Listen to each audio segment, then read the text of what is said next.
Welcome to J news Telugu.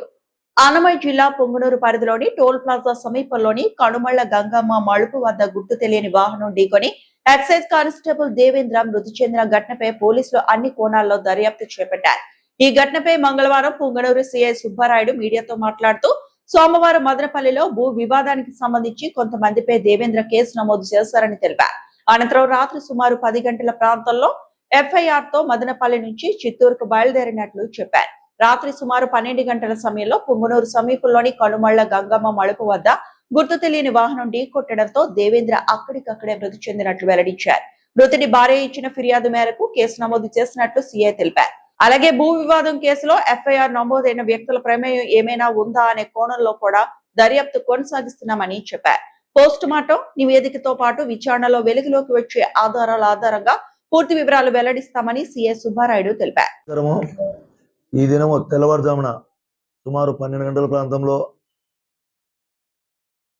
మన పలమనేరు పుంగనూరు హైవేలో కనుమల Gangamma temple cross వద్ద ఒక ఫ్యాటల్ రోడ్డు యాక్సిడెంట్ జరగడం జరిగింది. ఇందులో ఈ చనిపోయిన మృతుడు బత్తల దేవేంద్ర, వయసు సుమారు 30 సంవత్సరాలు. ఇతను కలిగిరి మండలము స్వస్థలము. ప్రస్తుతం ఇతను చిత్తూరు దగ్గర బేవరేజెస్ లో ఎక్సైజ్ కానిస్టేబుల్ గా వర్క్ చేస్తున్నాడు.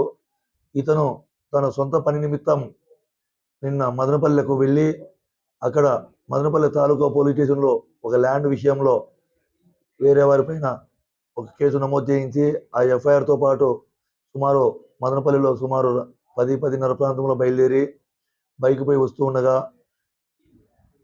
సమ్ అన్నోన్ వెహికల్ గుద్ది వెళ్ళినట్టు సమాచారం తెలుస్తుంది. అదేవిధంగా ఈ దినం ఉదయం వారి భార్య ఫిర్యాదు మేరకు ఫిర్యాదు తీసుకోవడం జరిగింది. అందులో భాగంగా వారు మదనపల్లి తాలూకా పోలీస్ స్టేషన్లో కంప్లైంట్ ఇచ్చి ఎఫ్ఐఆర్ నమోదు చేసి వస్తున్నాడు కాబట్టి అక్కడ వారిపైన ఎవరిపైన అయితే కంప్లైంట్ ఇచ్చారో వారిపైన కూడా అనుమానం చేయడం జరిగింది.